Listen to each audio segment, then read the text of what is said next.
¿Qué tal amigos? Sean bienvenidos a un episodio más de Nómada de Tierra. Hoy tenemos un invitado especial, Hernán Vargas, creador de Suena Barro. ¿Qué tal, Hernán? ¿Cómo estás? Muy bien, muy feliz acá. Muchas gracias por la invitación. Así que bueno, contento acá de compartir. Gracias por darte el tiempo y el espacio. Y justo estábamos platicando la otra vez sobre tu proyecto y dijimos que sería interesante tenerte aquí y platicar sobre los temas que traes y la música, los instrumentos y bueno, hasta que se nos hizo. Y antes de esto, a mí me gusta que nuestros invitados hablen un poquito de ellos, que nos den un poquito de lo que ha sido su vida, de dónde son, ¿sabes? Va. ¿Quieres compartirnos? Bueno, yo soy de Argentina, por si no se nota. Bueno, vivo aquí en Oaxaca hace 3 años. Eh, y bueno, lo que me trae aquí, digamos, es un poco justamente este proyecto, digamos, de la búsqueda del sonido del barro, ¿no? Que es un proyecto que es totalmente itinerante, que bueno, que nace en Argentina, ¿no? Y que me llevó como a viajar para conocer también otras culturas, a conocer como otras formas de vincularse también con el barro, ¿no? Para mí es como muy trascendental, digamos, el oficio, ¿no? O sea, Claro. el oficio y la conexión con el barro y que es algo que trasciende todas las fronteras, ¿no? O sea, en todas partes del mundo vas a encontrar gente muy conectada con su tierra, con su oficio, eh, con muchos oficios, ¿no? Pero bueno, o sea, yo como fui explorando, digamos, justamente la cuestión del barro, ¿no? La cuestión de la cerámica. Y, y bueno, o sea, yo empecé como a vincular la cerámica, que era un oficio que también me enamoró mucho desde el principio, y con la música que ya venía haciendo, y en un momento encontré el puente entre la música y la cerámica, y bueno, y ahí empecé como a explorar, a experimentar con hacer instrumentos. Que empecé haciendo instrumentos de percusión. Ok. De hecho, empecé con un instrumento que se llama udu, que es un instrumento de origen nigeriano, es un instrumento africano. Y ¿Qué que fue la son, primera conexión con exacto, sí. instrumentos? Y que son los instrumentos que digamos, en su tierra de origen, digamos, o sea, son piezas que llevan las mujeres en la cabeza para transportar agua.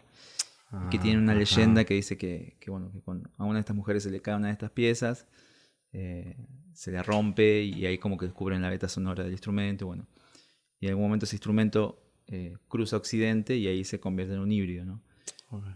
O sea, pierde, digamos, un poco porque en su lugar de origen es un instrumento litúrgico, que se usa solamente por mujeres y en ceremonias litúrgicas específicas. El instrumento cuando cruza Occidente, bueno, como pierde, digamos, esa conexión, pero bueno, se transforma como en un instrumento bastante popular en muchas regiones, ¿no? Entonces, Pero ya bueno, sin este sentido. ya sin ese sentido, sí. ¿Adquiere otro o No, es un solamente? instrumento de percusión. Ok. ¿Y qué hacías antes o cómo llega esta parte de los instrumentos a tu Yo, vida? en realidad, o sea, cuando yo me conecto con la cerámica en la universidad en Argentina, yo soy de una ciudad que se llama La Plata, Ujú. y ahí, cuando entré a la universidad, digamos, ahí fue como, no me gustaba la cerámica, porque cuando era chico había hecho cerámica en el barrio y éramos chicos y una señora nos hacía hacer ceniceros Ajá. y pintarlos con barniz, éramos chicos de 9 años y hacíamos ceniceros. Pero tú ya tenías esta conexión entonces. No, o sea, de hecho Ajá. fue como había hecho y no me había gustado para nada, de niño, ¿no? Ajá. Y después cuando entré a la universidad, digamos, tuve la suerte de tener un docente que me cambió ese paradigma para toda la vida. Y gracias a eso, bueno, me empecé como a conectar con la cerámica, bueno, y Ujú. en un momento empecé como a, digamos, a hacer muchas cosas en cerámica, pero como empecé como a perder un poco, digamos, el sentido, ¿no? O sea, Ujú. digo, ¿por qué hago esto? ¿Qué voy a hacer con esto? Ajá. Y fue ahí justo, digamos, cuando encontré, digamos, así como esta cuestión de la posibilidad de hacer instrumentos. Yo hacía música, entonces fue como, bueno, ok, Aquí por es. acá va. ¿Y cómo decides venir a Oaxaca o cómo Oaxaca se vuelve como un lugar en donde tú empiezas a desarrollar el proyecto o cómo Yo este proceso? vine a Oaxaca un año, digamos, que fue la primera vez que vine a Mm. México, digamos, que hice una gira también como de talleres y de conciertos. Y bueno, básicamente llegué a Oaxaca y me enamoré de Oaxaca, es lo que le pasa a todos. ¿Hace cuánto tiempo? Hace 3 años. Bueno, esa vez fue hace 4 años, digamos. Okay. Y así que bueno, vine por una semana a Oaxaca, me terminé quedando un mes. Y bueno. Una semana se vuelve un mes, un año. Un año, 5. Y ahí volví a Argentina, decidí volver a Argentina, desarmar mi vida en Argentina y venir a probar, así como a tratar de conectar con esta tierra, ¿no? O sea, que un poco siempre es como mover a otra tierra, es tratar de conectar justamente con la esencia de cada lugar, ¿no? O sea, es como... Y cada lugar, digamos, yo creo que propone como diferentes posibilidades, ¿no? Y la verdad que conecté de una forma muy, muy linda acá, así. Estoy muy feliz de estar acá. Qué bueno. Y, por ejemplo, en este sentido, tú decides emprender este proyecto que es Suena Barro, pero ¿es en Oaxaca en donde se desarrolla completamente o ya venías trabajándolo en otros lugares? No, es un proyecto que ya venía desarrollándose. Uh-huh. Nada más que lo único que cambió, bueno, es que ahora, bueno, la base está acá. Claro. Pero ya venía hace varios años Uh-huh. O sea, yo hace por lo menos 18 años que hago instrumentos de cerámica. Pero hace más o menos 6 o 7 años que empecé con esta cuestión más de la idea de explorar otro tipo de instrumentos, ¿no? Porque, como te decía, empecé haciendo instrumentos de percusión y basados en los instrumentos africanos. En un momento empecé como a estar curioso por otro tipo de instrumentos y ahí empecé como a experimentar con otro tipo de instrumentos y luego apareció el otro universo que es el de las esculturas sonoras, ¿no? Uh-huh. Donde ya podía como crear, digamos, y como explorar un proceso creativo mucho más extenso y absolutamente libre, digamos, de poder crear un personaje o una entidad o un ser mágico que nos cuente su historia, ¿no? Que emita su sonido, que tenga su voz. Claro. Y Suena Barro, ¿en qué consiste? Me gustaría que profundizaras un poquito más. Suena Barro en realidad surge como la búsqueda de crear orquestas de instrumentos de barro en diferentes partes del mundo, ¿no? Y es en sí mismo un ensamble, ¿no? Uh-huh. Yo tengo también un ensamble musical, digamos, que son todas composiciones mías, hechas a partir de instrumentos de cerámica, ¿no? Y en ese proceso de ensamble, digamos, también hago tanto instrumentos como más tradicionales o más ejecutables, uh-huh, y instrumentos o esculturas sonoras que son por ahí con sonidos más experimentales, ¿no? Que uno no lo ejecuta, digamos, como un instrumento que tiene una afinación específica, una escala específica, digamos, o sea, son como instrumentos más experimentales, ¿no? Entonces, con esos dos universos, digamos, hago como composiciones, de la parte como de instrumentos ejecutables, hago, por ejemplo, tengo desde una guitarra de barro hasta flautas, clarinetes, calimbas, instrumentos de percusión, arpas. Entonces, con todo eso empiezo como a vincular un poco esta búsqueda del sonido del barro con la posibilidad de dejar la semilla, digamos, en diferentes lugares, de que la gente pueda hacerse sus instrumentos con un pedazo de barro. De hecho, ahora estamos como experimentando también como una parte que es sobre la posibilidad de hacer ensambles de instrumentos crudos, o sea, sin hornear. Qué interesante. ¿No? Entonces, ¿Has hecho algún experimento? Sí.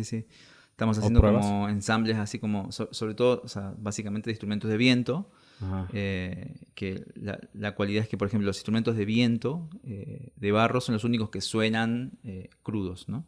Claro. O sea, por ejemplo, esta pieza, esto es como un arpa, digamos, o sea, obviamente esta pieza no puede sonar hasta estar horneada, ¿no? Ajá. Por cuestiones de resistencia, digamos, o sea. Está tensado, no tiene tensión. Está tensado, si está crudo, si hago así con la cuerda ya se rompe todo. ¿Cómo se llama?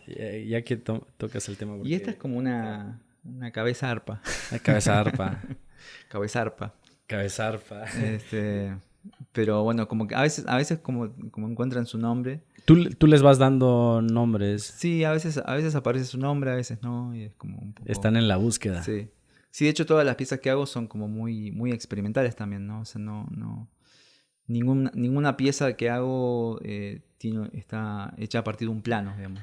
Son todas piezas que por ahí tengo como una idea general, la empiezo a hacer y en la realización aparece. Claro, esa es justo también una de mis preguntas, que de dónde viene como el modelo. ¿Tiene antecedentes de alguna cultura o partes desde cero para crear el instrumento?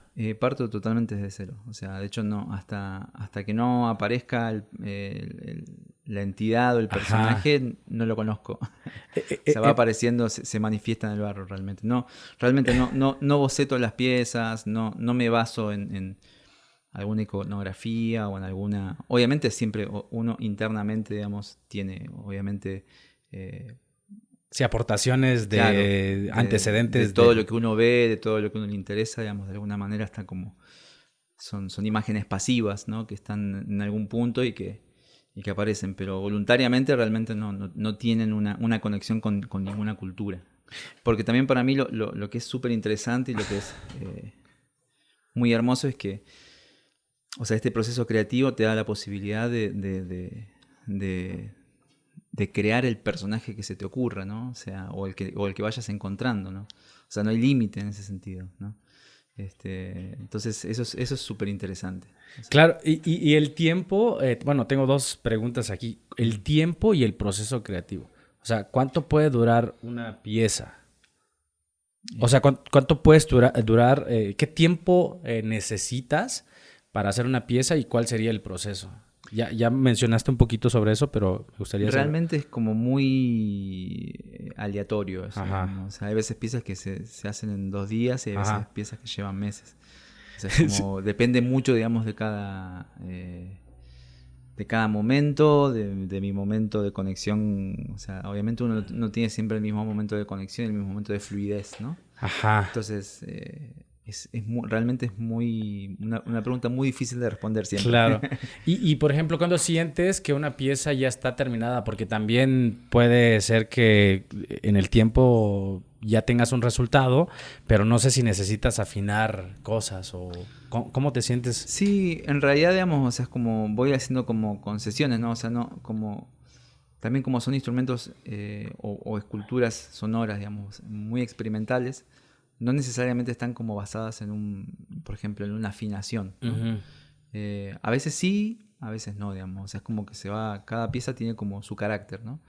Entonces está un poco en eso, en leer, digamos, o sea, el carácter de cada pieza, digamos, o sea, hay veces que busco, sí, por ahí una afinación específica, una escala específica, y hay veces que justamente el juego, digamos, de esa sonoridad, digamos, anárquica, digamos, Ujú. también te da como otras posibilidades. De hecho, digamos, o sea, la concepción que nosotros tenemos, digamos, de la afinación, por ejemplo, es una concepción pitagórica, digamos, o Ujú. sea, y muy antigua, es una convención, ¿no? O sea, de repente un grupo de gente se reunió y dijo, bueno, esta va a ser la convención para que una música esté afinada, ¿no? Ujú. Y ese concepto pitagórico, o sea, Pitágoras dice que la distancia entre las notas, ¿no? Do, re, mi, fa, sol, así, la distancia tiene que ser equivalente a la distancia que hay entre los planetas en el sistema solar, ¿no? Entonces, ese es el principio, o sea, toda la música occidental y la música contemporánea que nosotros conocemos está basada en ese principio. O sea, las notas están en una proporción de distancias equivalente a la distancia que hay entre los planetas en el sistema solar. Eso como convención, digamos, o sea, es, Ujú. es, es interesante, pero a la vez, o sea, como toda convención, digamos, o sea, no puede abarcar todos los tipos de culturas, ¿no? Claro. Entonces hay muchísimas culturas que tienen otra concepción totalmente diferente, ¿no? Entonces es muy interesante y muy importante explorar otro tipo de convenciones, ¿no? En ese sentido. De hecho, hay muchas culturas antiguas mesoamericanas y del mundo andino también que utilizaban, incluso aún se utilizan, sonidos cruzados, o sea, se utiliza mucho un efecto que se llama batimento. Batimento. Batimento, que ese Ujú. efecto es cuando se cruzan dos sonidos que están muy cercanos, pero que no son la misma nota, que están cercanos, Mm. y eso genera como un tercer sonido, ¿no? Ese tercer sonido es como un vibrato que se llama batimento y que muchas culturas consideran que es un método para entrar en otros estados de conciencia, o incluso hasta para tratar enfermedades, ¿no? Entonces, bueno, es Rituales, muy... ceremonias, Exacto, ajá. sí. Entonces, por eso es muy interesante como explorar, digamos, así, para mí, ¿no? O sea, por lo Claro. menos, o sea, explorar, digamos, como otras posibilidades tonales, ¿no? Entonces, por eso no siempre me atengo, digamos, como a la convención occidental Claro. de la música, ¿no? ¿Utilizas también estos instrumentos y el sonido, la música, para temas de sanación? O... No específicamente, o sea, porque no es mi área, digamos, Ajá, no es porque lo que yo ahorita haya lo... estudiado o lo que yo haya... Pero bueno, inevitablemente siempre la música y Sí, el sonido, digamos, tienen como su posibilidad claro, de transformar, ¿no? De transformar, o sea, en definitiva son frecuencias, ¿no? claro. Y toda frecuencia, digamos, o sea, moviliza la Ujú. materia, ¿no? Y a partir de ahí todo lo que está prendido a eso, ¿no? Me gustaría saber de dónde vienen las técnicas o los conocimientos que utilizas para la elaboración de tus instrumentos. Em, bueno, yo estudié cerámica en la Universidad Ujú. de La Plata, Sí, en Argentina, en Buenos Aires. Em, pero no terminé la carrera, digamos. O sea, como que básicamente lo que hice fue como, digamos, la universidad me dio, o sea, conocer el oficio claro. y luego la verdad que empecé como a hacer como mi camino, ¿no? Simplemente porque empecé como a entender que estaba aprendiendo mucho más afuera que adentro. Ujú. Y bueno, me dediqué como más a explorar y a buscar conectándome con otros ceramistas, buscando información, probando, explorando, equivocándome. Entonces a partir de ahí fui como aprendiendo y bueno, y las técnicas, digamos, básicamente, digamos, o sea, el oficio es un oficio atemporal, digamos, ¿no? O sea, es como la cerámica es tan antigua como, como la necesidad del hombre por manufactura, ¿no? O sea, de hecho la cerámica nace como un poco como una necesidad de contención, ¿no? De contención de líquidos, de alimentos, ¿no? Entonces, como las técnicas, digamos, o sea, son muchísimas, pero en un punto son siempre las mismas, ¿no? Entonces es algo muy, Ujú. muy, muy interesante, ¿no? O sea, obviamente hay particularidades, ¿no? Pero eso, digamos, o sea, la técnica es tan ancestral como el oficio en sí, ¿no? Hoy, bueno, o sea, obviamente por cuestiones o sea, usamos la tecnología de diferentes maneras, pero por ejemplo, la verdad que yo puedo construir una pieza con un palito y una sierrita, digamos, o sea, no necesito más que eso, digamos, Claro. realmente. O sea, obviamente, si tenemos otras cosas, bueno, es más fácil, es más cómodo, todo, ¿no? Pero creo que también un poco la magia, ¿no? del oficio y del material es que es atemporal, ¿no? O sea, podemos hacerlo en un super taller así como muy montado con toda la última tecnología y lo podemos hacer en medio de la sierra, en medio de la montaña. Entonces las técnicas que yo utilizo, digamos, o sea, son las que fui aprendiendo y que las que fui Ujú. tomando un poquito de acá, un poquito de allá, de este ceramista, de esta ceramista, de este lugar, de esta cultura.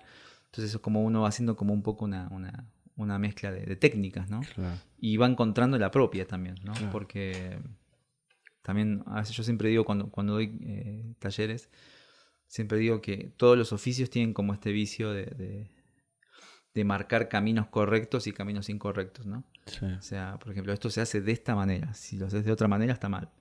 Y siempre digo que sea cual sea el camino que uno tome, eh, si llega a un resultado esperado, siempre es válido, ¿no? Claro, no es como una receta también, ¿no? O sea, como que a alguien le sale bien por medio de ciertos pasos, no significa que a la otra Exacto, persona sí, sí, le sí. tiene que salir Hay igual. cosas que, bueno, que sí, que son como ineludibles, ¿no? Que son cosas técnicas del material que, bueno, Sí.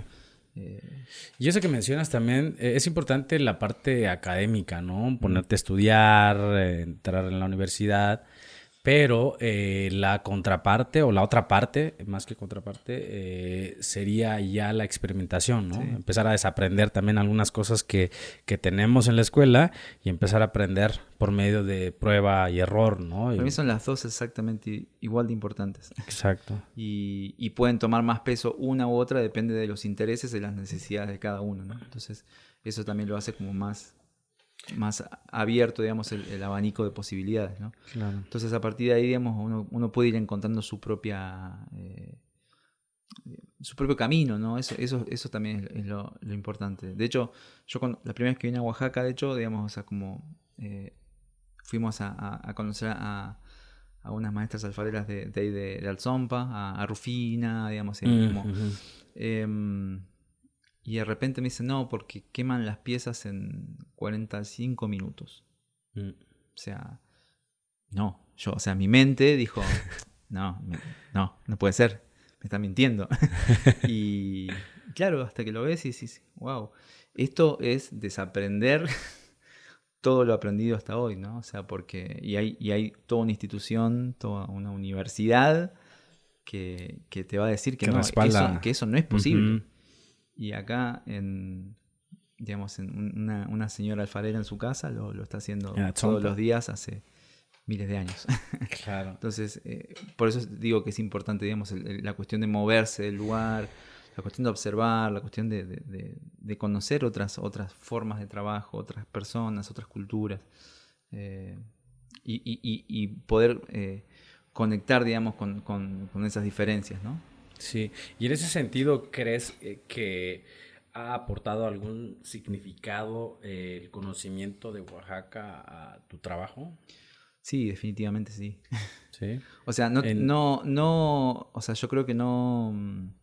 Hace poco me hicieron esa pregunta y nunca la había pensado, pero cuando la respondí, digamos, o sea, fue una respuesta hasta para mí, ¿no? Porque fue, sí, a huevo, totalmente.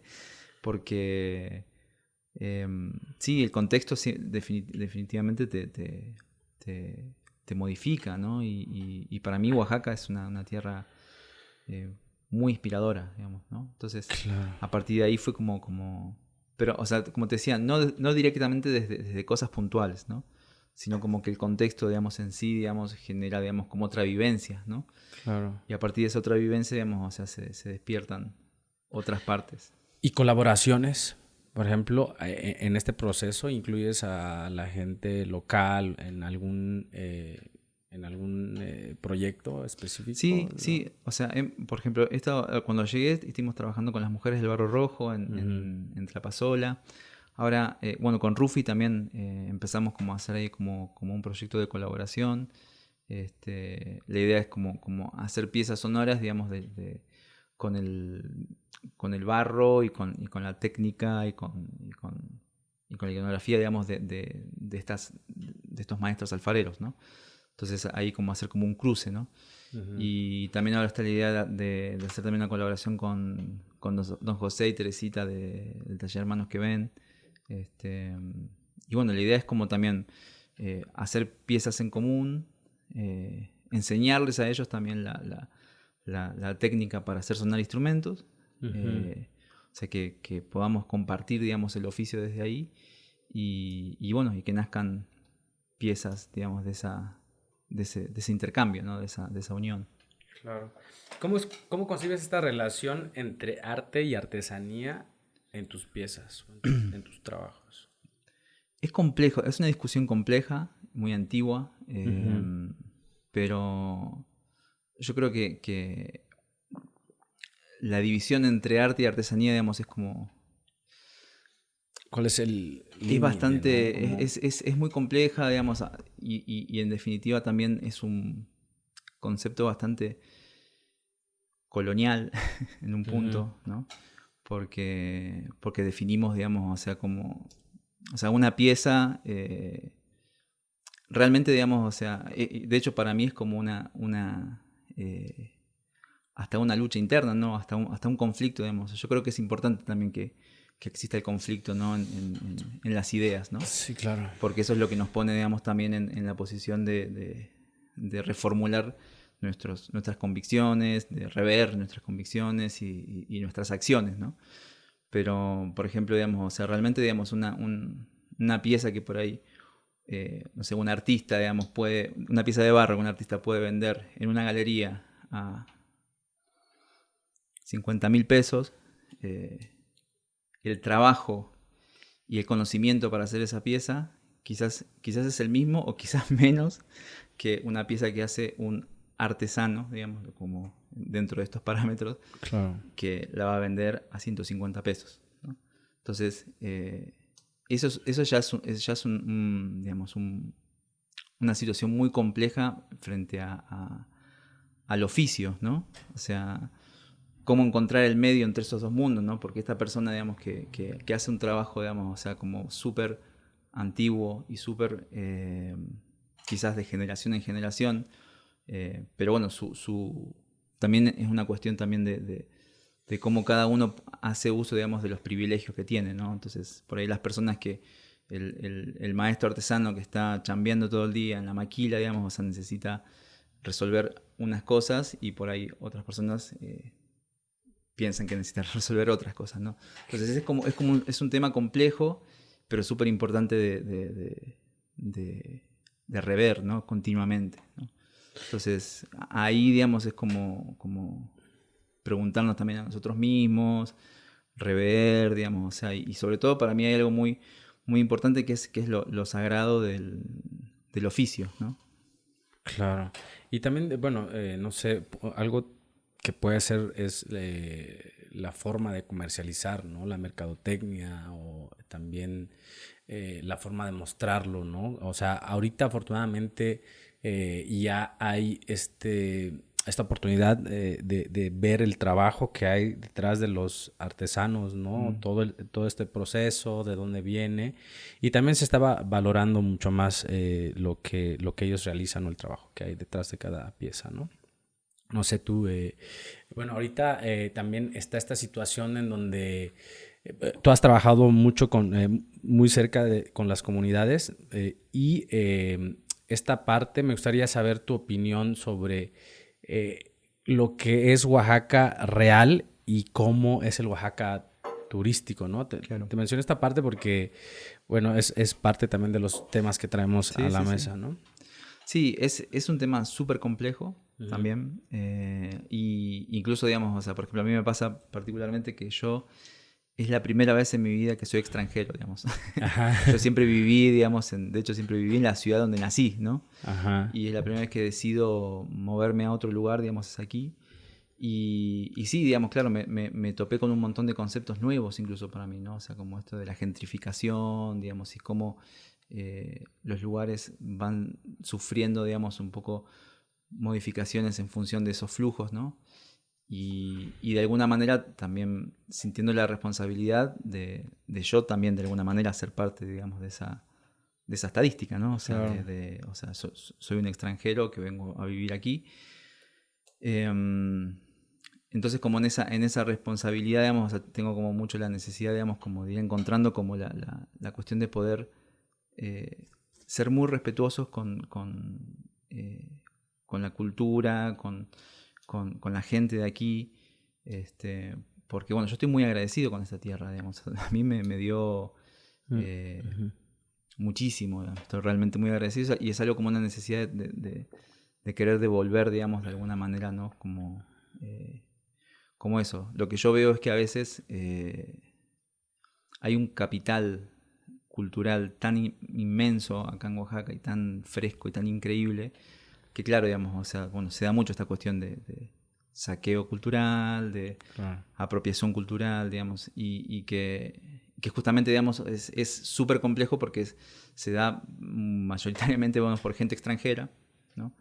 Y sí me parece como súper importante esa discusión, ¿no? O sea, como entender, digamos, esa discusión, entender esa postura también política, porque de alguna manera es importante resguardar eh, el trabajo de la gente de aquí, ¿no? O sea, Claro.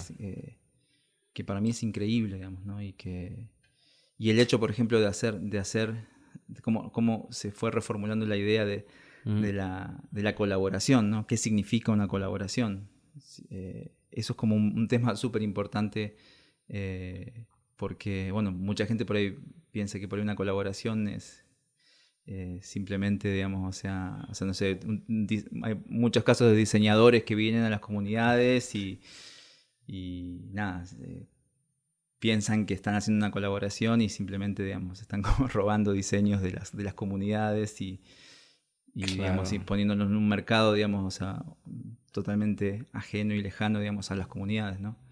De eso también como hablamos mucho con la gente de las comunidades, ¿no? Que a veces pasa que, no sé, que viene un diseñador y bueno, esta pieza la vendo a 10. Bueno, ok, nosotros la vamos a pagar a 20 porque para revalorizar, pero después yo lo voy a vender a 6.000. ¿Entendés? ¿No? Entonces, es como aprovecharse un poco, digamos, Claro. de esa cuestión de que la gente dice, bueno, ok, estoy cobrando el doble. Ajá. ¿No? Entonces hay como una conciencia, digamos, que está, digamos, en diferentes estratos, Claro. en diferentes también.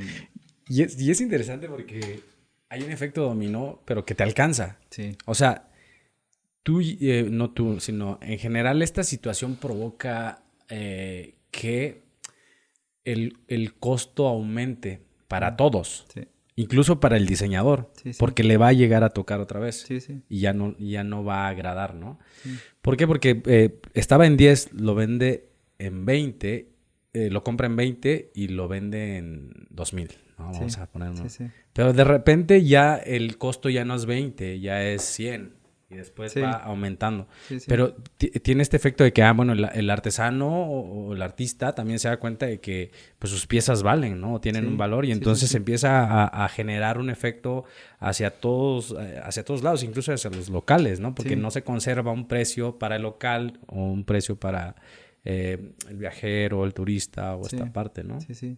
Entonces es un impacto fuerte e inconsciente cuando no abordas de una forma clara Sí, esta que parte, solamente la ¿no? claridad, digamos, de una forma orgánica y respetuosa, ¿no? O sea, es como, Exacto, eh, respetuoso. es como eso es lo más, por ahí lo más importante y es súper importante tener estas charlas, ¿no? Tener estas, o sea, es como tenemos una responsabilidad como, como gente del oficio, ¿no? De poner estos temas de discusión, de Claro. poder hablar, y porque incluso vamos a encontrar hasta contradicciones propias, ¿no? O sea, Claro. obviamente, ¿no? Pero, Porque pero está bien, ¿no? O sea, porque al mm, final del día, cuando te das cuenta que estás en una contradicción es porque estás también pensando o mejorando también los cuestionamientos, ¿no? sí, sí, sí, Sí. Justo también comentamos la otra vez con Ale, que fue una invitada que tuvimos aquí, dice esta parte, volviendo a ese punto de que, bueno, no eres de acá y estás haciendo un proyecto, ¿no? Pero pues también está esta otra parte de que todos estamos en movimiento, ¿no? El tema mm, es cómo llegas al espacio y cómo interactúas con la gente o exacto, sí. cómo interactúas con la comunidad, ¿no?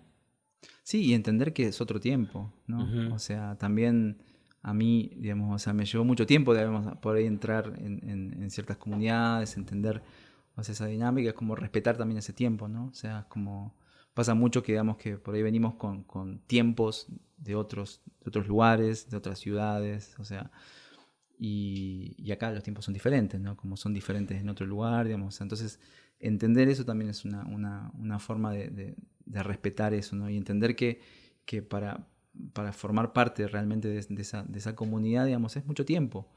Es mucho tiempo de una construcción, ¿no? Como cualquier vínculo, ¿no? Claro.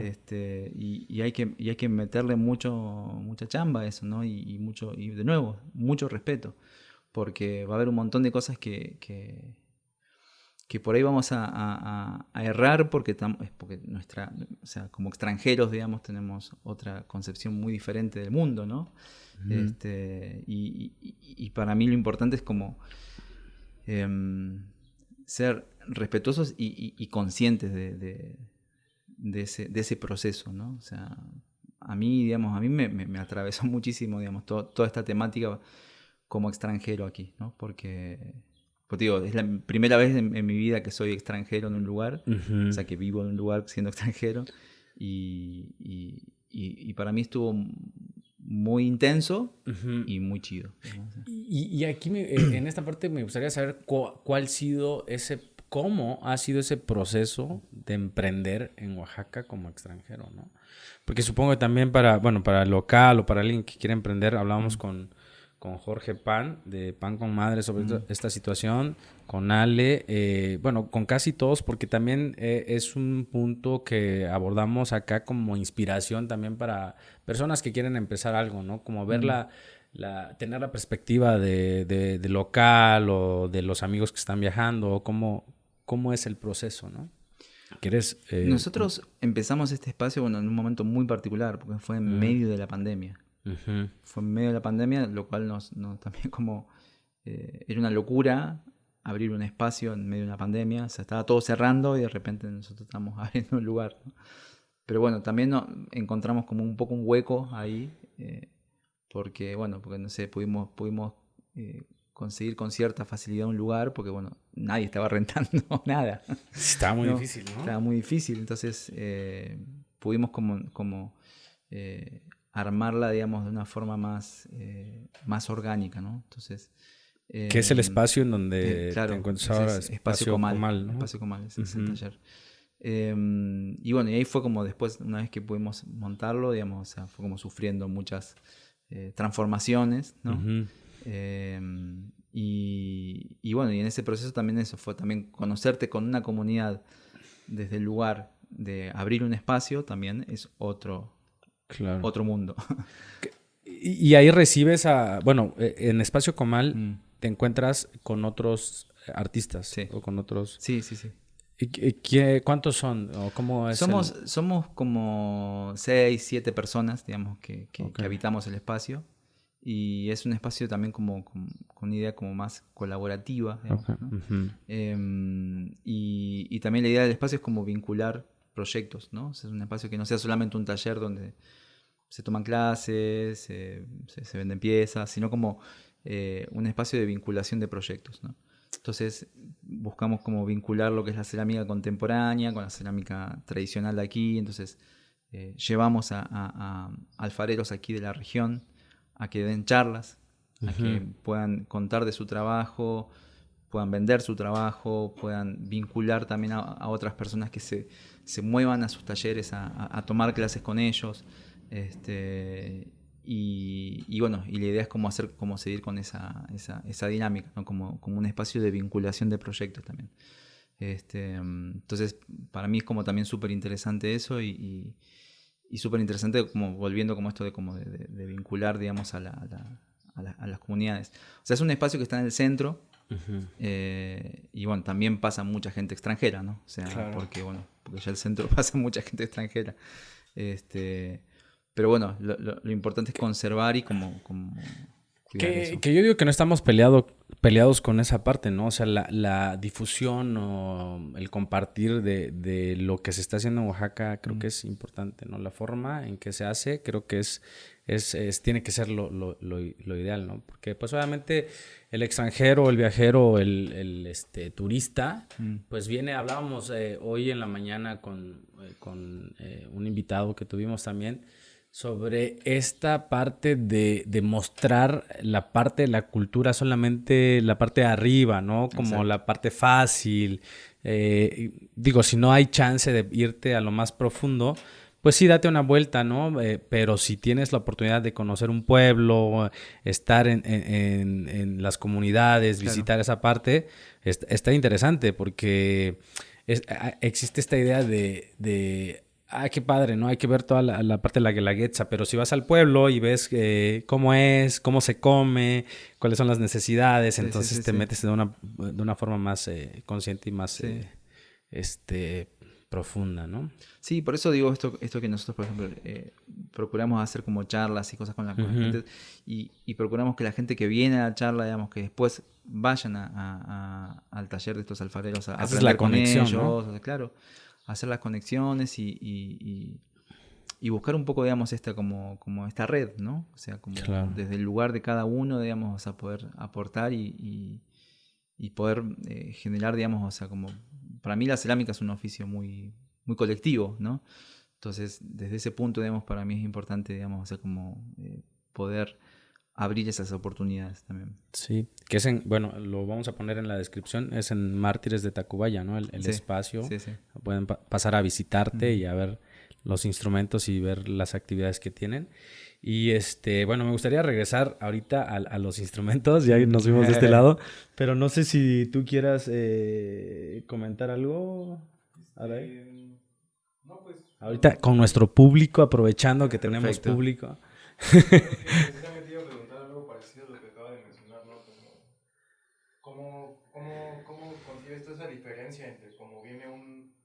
una persona turista, vamos a llamarle, ¿no? Viene como con el objetivo de conocer una cultura, sea cual sea, no solamente Oaxaca. Sí. Hay una gran diferencia entre un turista que dice, bueno, yo quiero conocer la cultura de Oaxaca, ¿no? Pero resulta que viene 3 días y contrata un paquete turístico con una agencia, ¿no? A como realmente debería de ser, que es pues tener el compromiso de estar, ¿no? No se va a poder ni una semana, ni en un mes, ni en 3 meses. Hay personas que renuncian totalmente a la vida que tenían en algún otro lugar para venir como a realmente a conocer, ¿no? La esencia. Y bueno, en ese sentido otra pregunta que tenía yo era como, ¿cambió mucho el contexto de vida que tú tenías en el lugar de donde naciste al contexto de vida en el que vives ahora? Sí, totalmente. Totalmente. O sea, de por sí, bueno, por ejemplo, la ciudad de donde yo soy no es una ciudad turística. Eso es otro punto totalmente diferente.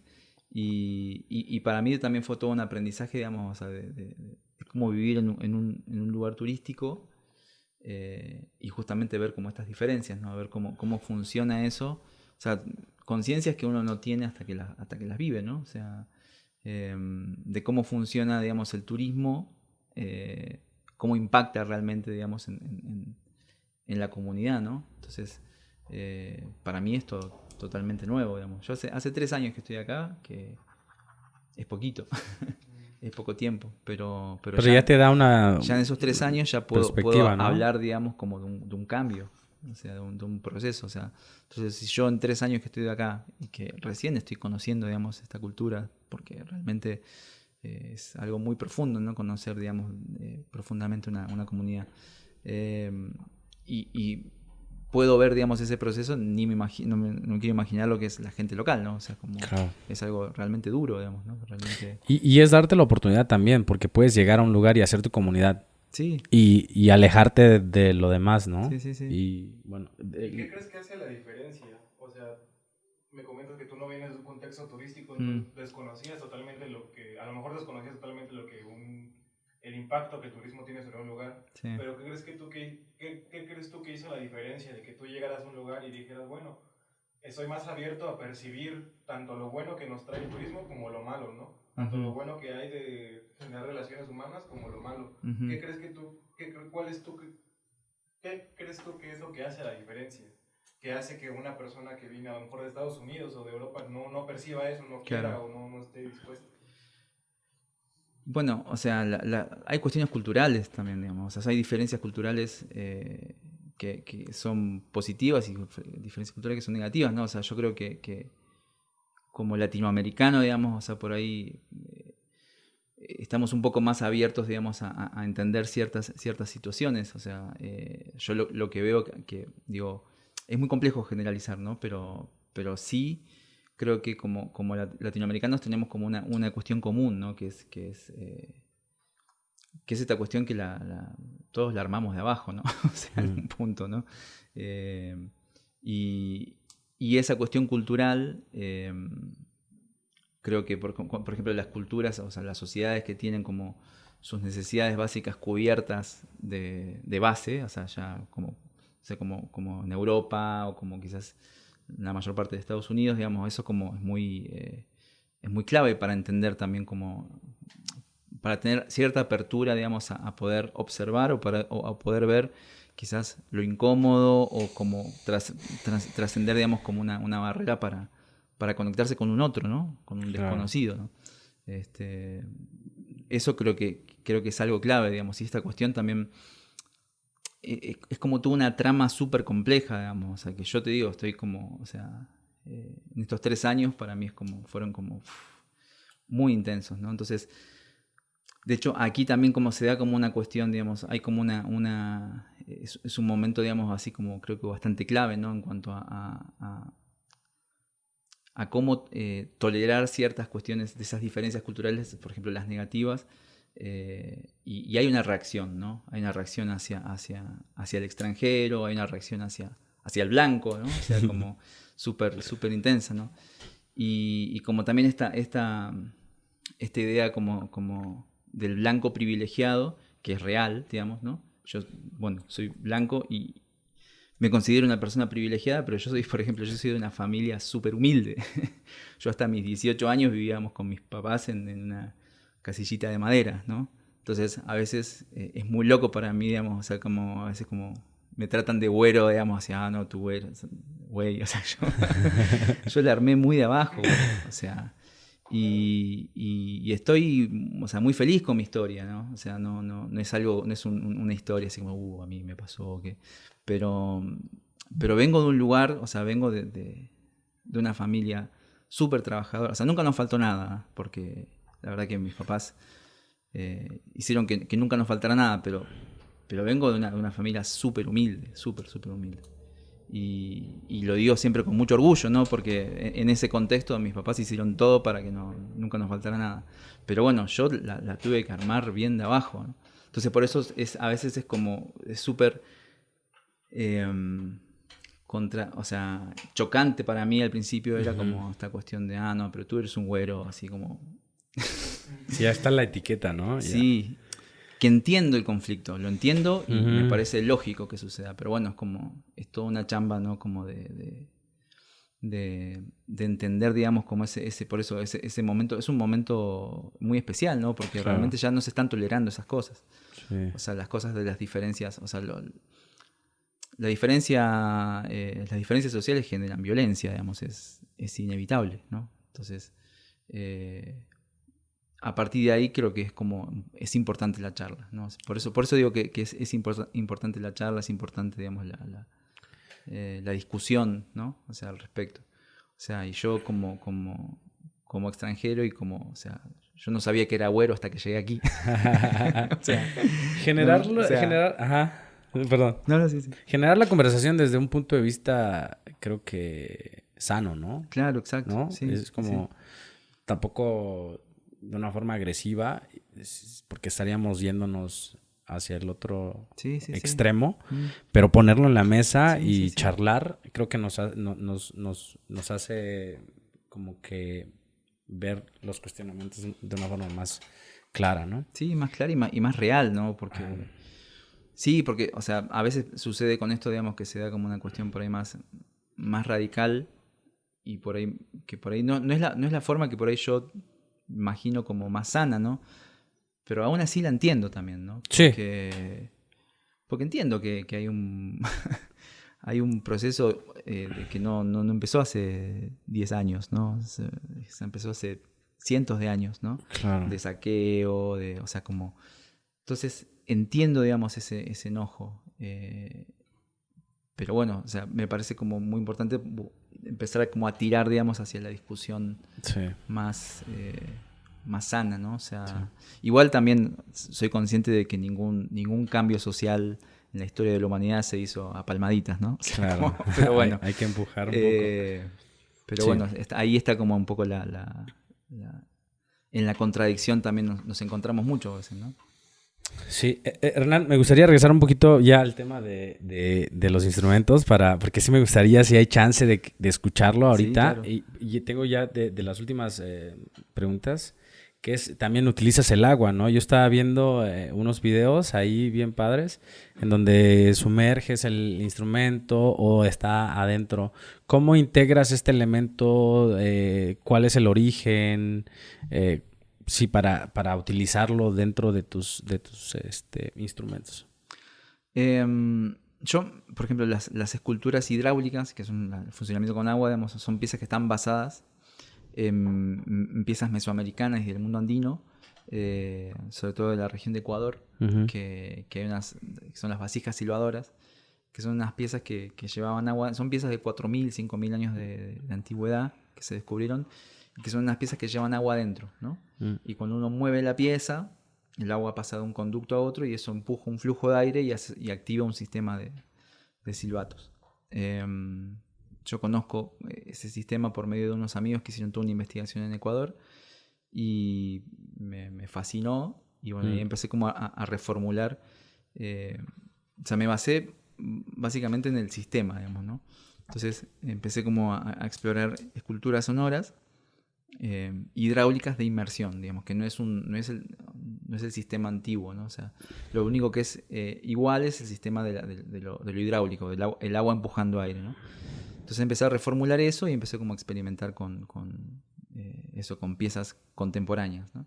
Y a partir de ahí fui como haciendo como esculturas sonoras, como instrumentos hidráulicos y un poco el flujo del agua digamos, como completando un ciclo, digamos, de los elementos, ¿no? Porque es el agua que empuja el aire dentro de una pieza que fue de barro, de tierra, que fue transformada por el fuego, ¿no?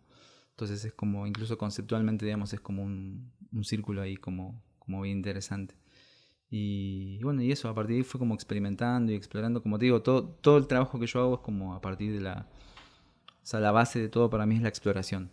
Es hacer, probar y bueno, no funciona. Okay.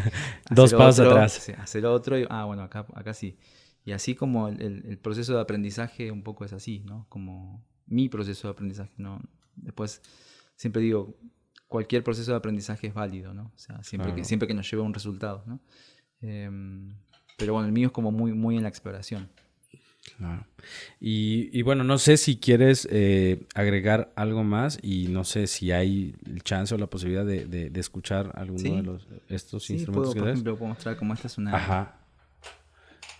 Esta es una flauta doble escultórica, digamos, que tiene como su sistema de sonido oculto, digamos, dentro de la cabeza. Y que esto es como una característica que yo también replico mucho de las piezas antiguas, que me parece súper interesante, que es la cuestión de ocultar el sistema sonoro, ¿no? Que son piezas que surgen, digamos, las antiguas, surgen en un contexto y una cosmovisión totalmente ligada a lo sagrado, ¿no? Entonces, a partir de ahí, se oculta el sistema sonoro y esa sola característica hace que, o sea, da una cualidad acústica y aparte nos da la cualidad de no entender por qué suena, ¿no? Porque no vemos de dónde suena, ¿no? Entonces esa es como una cualidad de poder convertir un objeto en algo mágico, ¿no? Entonces claro, es algo que me gusta mucho como concepto. Entonces esta es una flauta doble y bueno. Ajá.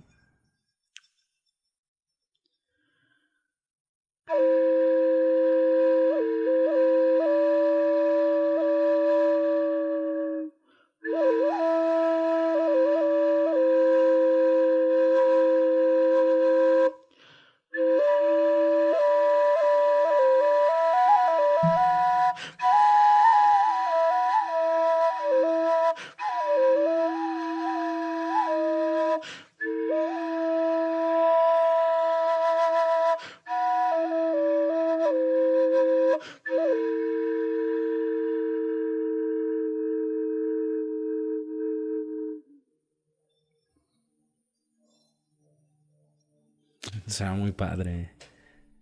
Flauta doble. Sí. ¿Este instrumento es una sola como cocción, se le dice? ¿O Sí. por el tema del sistema adentro? Sí, o sea, es una sola cocción simplemente porque yo trabajo en monococción, pero puede... O sea, cuando se hacen dos cocciones, por lo general es cuando lleva esmalte. Ajá. Como yo no uso esmalte, puedo hacer en monococción. Ok. ¿Y esto? Y esto es un arpa. ¿Cómo? Ajá. Como... Que es una... Esta es una especie de arpa... Ajá. Arpa cabeza. Arpa cabeza. Vi que ponías también algo en la cabeza. Sí, por lo general se pone en la cabeza de otra persona y... Ah, pues... A ver, vamos a ver.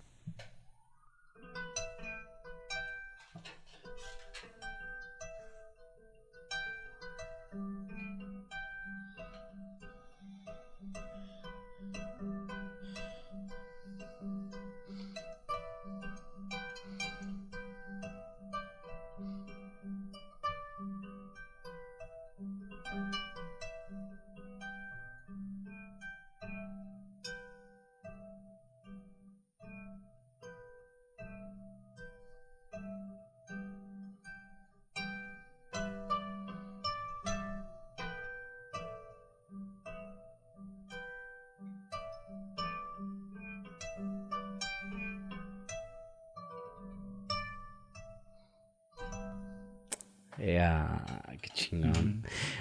¿Tienes algún concierto próximamente? Porque Ahora justo estamos por grabar, así que estamos como muy metidos en la grabación, pero bueno, pronto vamos a hacer algún conciertito pronto. muchas felicidades, están bien padres y pues hay que invitar a la gente a pasar a tu taller y a saludarte, a saber más de tu proyecto y también que te contacten por tus redes sociales. ¿Quieres dejarnos tus redes? Nosotros vamos a ponerlos en la descripción, pero por favor, invítanos también si hay alguna actividad pronto. Perfecto, sí. A mí me encuentran como Barro Madre en Instagram Barro Madre. o Facebook. Y bueno, y el taller es Espacio Comal. Espacio Comal, Mártires de Tacubaya, Centro Oaxaca, ¿no? Exacto. Hernán, muchísimas gracias por tu tiempo, gracias por tus experiencias y por compartirnos toda esta parte. Y pues esperemos que próximamente tengamos otro chance de platicar contigo. Muchas gracias por la invitación nuevamente. Gracias. Pues gracias a todos también por seguirnos. Compartan si les gusta este video. Comenten también, déjennos ahí sus opiniones y nos vemos hasta la próxima. Bien.